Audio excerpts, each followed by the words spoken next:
number 493. Name of subject, Edwards Conrad Allen. Date of birth, 8/3/2079. Occupation, spaceline pilot. Prognosis, manic hallucinatory neurosis resultant from partial amnesia, intense nervous exhaustion, space lag and severe shock. Doctor's report, day 1.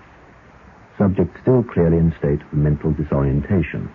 Will make exploratory examination of initial causes to discover symptomatic response. Now just relax, Captain Edwards. Lie back and try to remember all you can about that last flight. Do you remember? It was a survey flight. Good.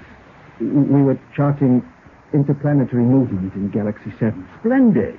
There were 5 of us altogether. Grant, my co-pilot. Frank Olson, planetary surveyor. Young Jimmy Parfitt. And Angie. Angie. Oh, my God. Dr. Angela Newman? Yes. Is there something about her you remember which disturbed you? I feel... No. I don't know. I start to feel something, then it goes. Don't worry about it. It'll come in time. Carry on. Galaxy 7, yes. It was young Jimmy who noticed it first. Captain Edwards? Yes, I thought I saw something shining over there, sir. Shining? It's like a sudden beam of light from that planet over there. The purple. That's Salva Beta, you mean? I wasn't imagining. No one's suggesting you were, lad. Grant, take her in a bit closer. Let's take a look. Okay, Captain. Now, whereabouts on the surface did you see it? Just to the right of that dark patch. What do you think, Frank? Hard to say. Trigger of light, maybe. The planet's uninhabited, so it's hardly likely to be in it. Captain, look! We all saw it this time. It was like the blinding reflection when a mirror suddenly catches the sun. A moment later, and it was gone. You decided to investigate? We orbited the planet for a while. Then, when we could see nothing, we moved into its atmosphere to take a much more detailed look of the area. And? Nothing. So what was it that finally made you decide to land on its surface? Oh, curiosity, maybe. I don't know. Interesting. Carry on. You landed? It was getting dark. Its suns were already setting, so I decided we should wait till morning before taking a look round. Then, as we settled down to sleep... What is it? Some form of volcanic activity? No, it's too regular. Earthquake? Well, we'd be able to feel vibrations. I don't know what it is. Can you see anything out there, Captain? Nothing. Sand, few rocks. Could be some kind of electrical disturbance in the atmosphere. Whatever it is, we're not going out in the dark to find out. We'll take it in turns to keep watch until morning. And did the sun continue all night?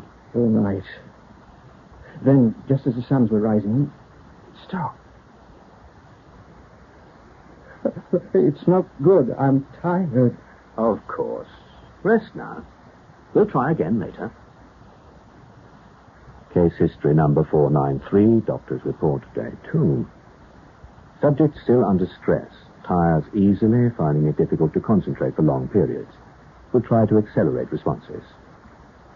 So the noise stopped. We went outside. Captain? Yes, Frank? Maybe my imagination, or those mountains there. What? I could have sworn last night they were further over to the right of the ship. Are you suggesting they went for a little walk in the middle of the night? Mind if I take a bearing? Check it out against earlier readings, when the original survey was taken at this place. If you think it'll help. In the meantime, I suggest the rest of us have a look round. And I'll see about getting some breakfast together for when you get back. We set off, leaving Frank trying to work out his moving mountains mystery and Angie preparing food. According to survey reports, the planet was uninhabited by any life form, so there was little to concern us in the way of unexpected danger. If only... Yes? No, I can't. I can't. You must continue. If I'm to be of any help to you, you must trust me implicitly. Tell me everything. Yes. Of course. I'm sorry. Of course, it's difficult, painful. But I assure you, once you voice these hallucinations, these nightmares that have been plaguing you over the loss of your crew, once you have voiced them out loud, you will be halfway to recovery. Now, please, continue. I'll try. I suppose we travelled less than a mile when... Andrew! Quickly back to the ship! When we arrived, the ship, there were droves everywhere. Droves? The planet was supposed to be uninhabited. We knew it was. All the survey reports ever taken have confirmed it. No life forms. Yet there they were, completely surrounding the ship with their ugly, mottled bodies and their antennae waving and groping about in the air like huge cockroaches. Captain, get back. Angie! They got Angie! Don't try and shoot them. If you don't, they won't harm you. Where's Frank? He tried to fight them off. One of them, they're unfairly. They must give off some sort of electrical charge. They just burned right through him. It was horrible. Captain, what do we do? Just stay close, lad. Stay close to me. What do they want? Whatever they are, we better take Angie's advice if we want to stay alive. They're coming for us. Just try and keep calm, Jimmy. Don't make any sudden movements. Do anything to make them think they're under attack. Let's find out what we're dealing with before we make any kind of move. The captain's right. We're totally outnumbered anyway. The creatures scuttled across the sand towards us. If we'd tried to fight, we wouldn't have stood a chance, and Angie would have been the first to go. So we stood firm and allowed them to scrutinize us with their long antennae. It was hard to tell what degree of intelligence, if any, these creatures had. If we could find some means of communicating with them. They encircled us, moved up close as if to examine us more thoroughly. What are they doing? They're probably as curious about us as we are about them. Good grief, what's that? It's like it's all round us. My ears. Going right through me. Creatures spun round and leapt into some strange kind of frenzy at this weird noise which seemed to be coming from nowhere and everywhere at the same time. That noise, the one we heard last night. I know, Jimmy, I know. Just hang on tight. They're moving, Captain, they're moving. My eyes! As the mountains appeared to slide across the horizon, a sudden blinding light shot out from their craggy peaks, shining straight out into the purple sky, above like some vast spotlight from underground. My head began to spin. The noise, that blinding light. There were colors spinning before me, piercing my eyes, my brain. Case history number 493, doctor's report, day 3. Subject now highly excitable when reliving in his mind whatever it is that has brought him to this hallucinatory condition. Will attempt to find some suitable trigger mechanism which will release him fully. Now, make yourself comfortable. Breathe gently and slowly. That's it. Relax. Right. If you'd like to continue where we left off yesterday. Yes. When I came to, I found myself lying beside the others on what appeared to be a floor of solid glass. The walls and ceiling were made of the same material. It was rather like being in a vast, waterless aquarium, a never-ending glass jar. Where are we? Captain, how did we get here? What happened? I don't know, lad. Is everyone all right? I think so. Well, I don't know about you, but I get the impression we're being watched. Very probably, Grant, but by whom or by what? By those creatures we saw? Maybe. Although they seem to be as affected by what happened almost as much as we were. The question is, what happens next? We were soon to find out. One of the walls suddenly became transparent, dissolving away to reveal a long glass tunnel stretching on into infinity. What are we supposed to do? Go down there? Well, it can't be worse than just sitting here. Let's see what we can find out. Captain, look! As we stepped into the tunnel, the wall behind us clouded over and became opaque once more. We moved down the tunnel cautiously. All at once, the floor beneath us disappeared. Seemed as if we were falling forever. Then the glass closed in around us once more, and we came to rest in an environment similar to the one we had left. Captain, above us, look. That's those creatures again. Why are they staring down at us like that? What is it they want? They want nothing. They are nothing. They are Drolls. Things we have trained. A strange voice seemed to come from all around us. Yet all we could see were the droves peering down at us. Who are you? What do you want with us? We are the Urkons. You will assist us in our discoveries and research. If we can be of help. You will be of help. You will be examined so that we can learn about your type of being and your planet. We have done with this one. I don't understand. None of our survey reports have ever found life here, yet... There is no life on this planet. Only beneath its surface, which is where we are now. Beneath the mountains, deep within the core of the planet. But now we have finished draining its resources for our needs. We require somewhere new, like your planet, Earth. Resources? What kind of resources? Water. Once this planet had oceans and rivers, but we took them from the surface, and when they were gone, we took the moisture from the atmosphere. That is why above ground there is only sand and dust. But if you came to Earth and did that, you'd end up killing every living thing on the surface. Don't you yourselves kill living creatures on your planet and eat them? Animals, birds, yes, but only to live. Exactly. You understand perfectly. Now, we will begin. No. Wait. There is nothing more to say. We wish to learn about your species. We will start with a straightforward dissection and analysis. Grant! Where are you?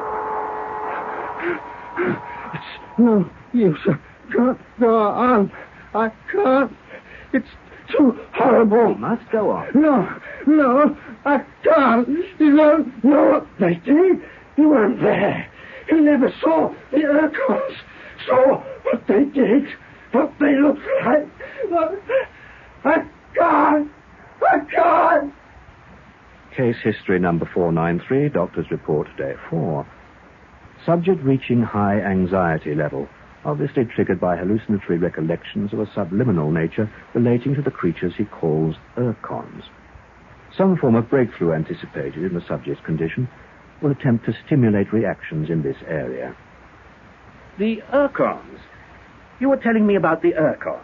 Vile monsters. They took my co-pilot. You were telling me, yes? For a moment, he seemed to glow with light. And the next, he had been transported somehow. I don't know how.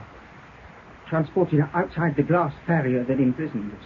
And we could see him stretched out and motionless upon this large, shining slab which hovered in an illuminated space somewhere beyond the glass walls.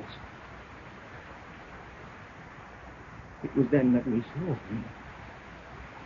The Urkons, like huge crimson slugs, heaving their wobbling, sticky bodies out of the darkness and oozing a trail of thick yellow slime behind them.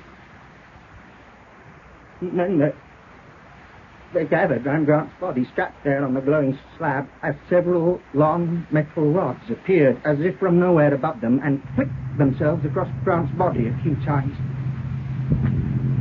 We stared in horror as Grant's limbs trembled slightly as the thin rods passed over him, seeming to feel out the contours of his face, his arms, his legs.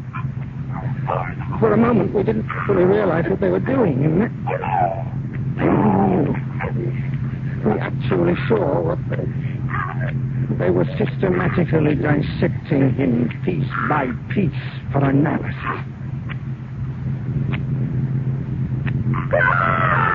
They killed him, butchered him alive, as though he were man. Please, I realize this is extremely painful for you to remember all this, but don't give up now. Not when we're getting so close to a breakthrough in your condition. Nonsense. Murderous. An interesting analysis of your body structure. Simple chemical compounds. Very simple. Not unusual with inferior and primitive life forms. He was a human being with feelings and thoughts and a life of his own. All living things have a life of their own, do they not?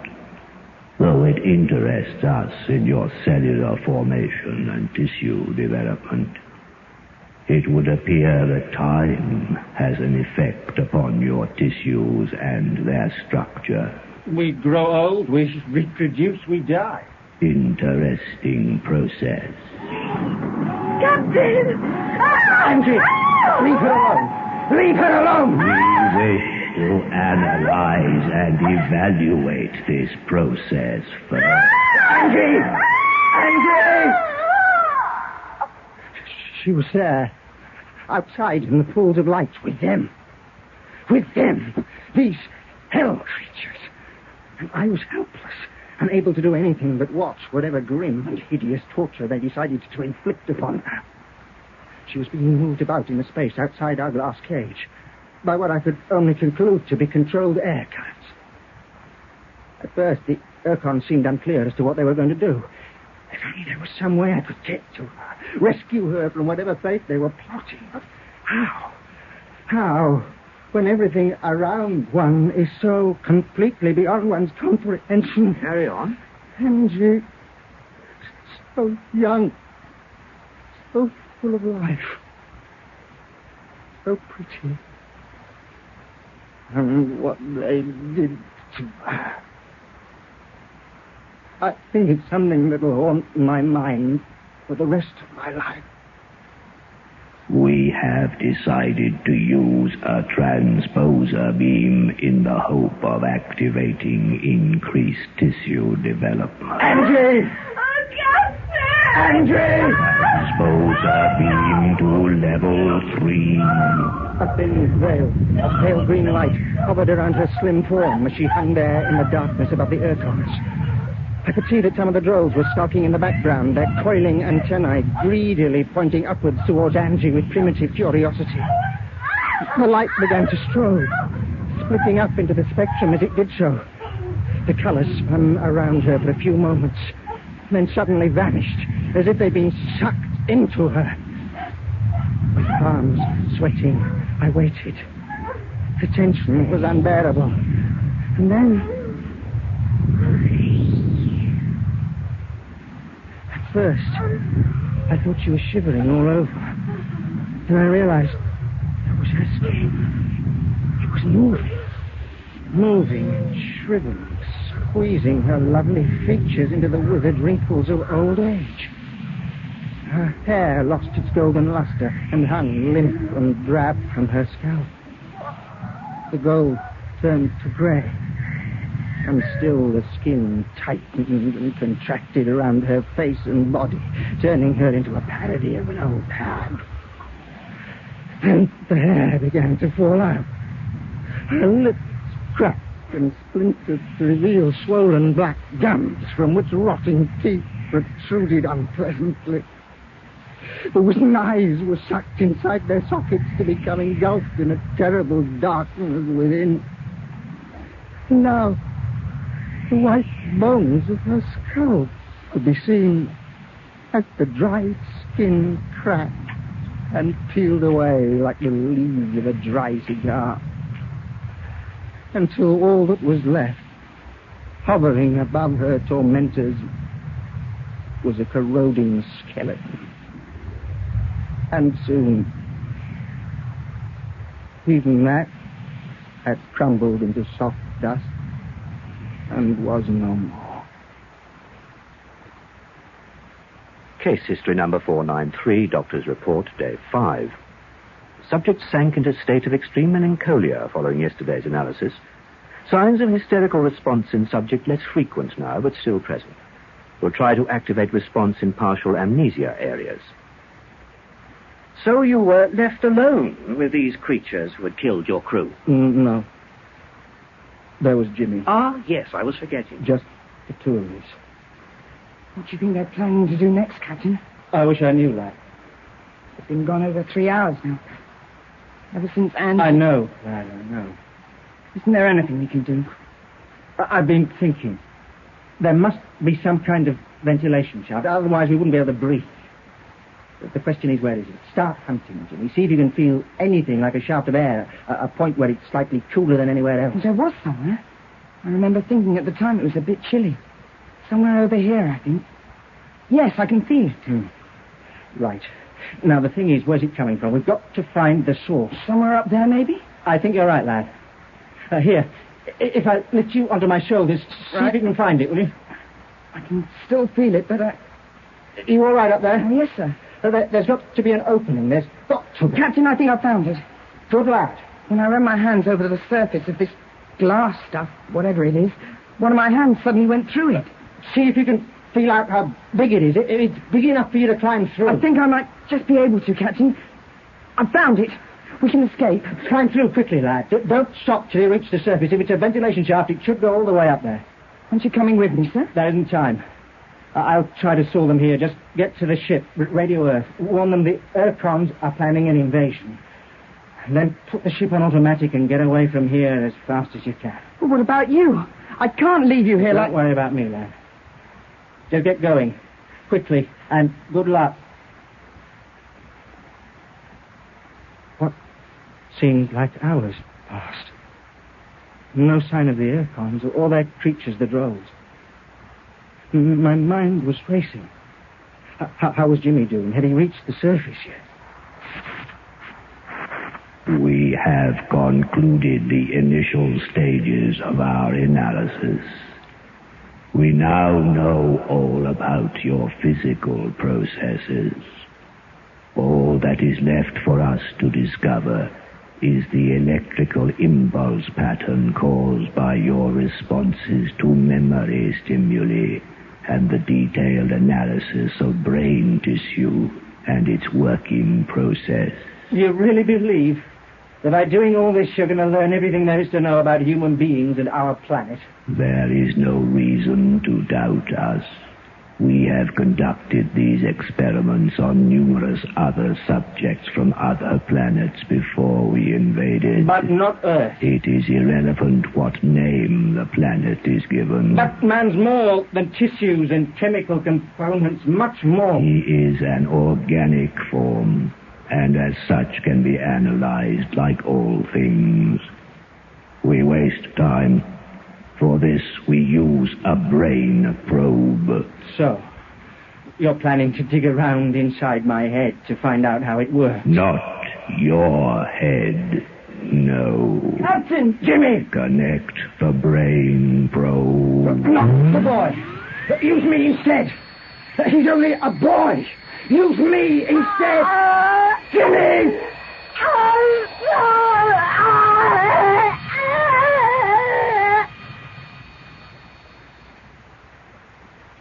I see. And that's your last memory? Yes. Yes. May God help me. Until I woke up here in this hospital, I don't know. But you see, I do, Captain Edwards. Your spaceship crashed onto Salva Beta. We found you lying unconscious at the controls. Your crew had simply been killed due to impact.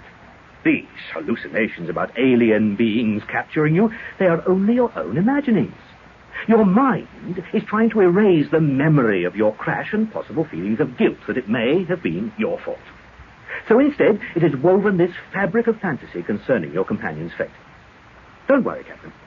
Now I'll give you something to make you sleep. No more nightmares, I promise you. Still seems so real, what happened. I assure you that will pass, given the proper time and correct treatment. The main thing is I found out all I needed to know. I'm very grateful. Part of my job. Good afternoon, Captain. Yes, and thank you. Case history number 493, doctor's report and summary. I see no need for further analysis of subject. As in the case of other tests conducted, memory responses conform to pattern of simple, primitive life form. Suggest experiments now complete. Dispense with subject in customary manner as food for drones and commence invasion of planet Earth immediately. End doctor's report. Case history 4-9.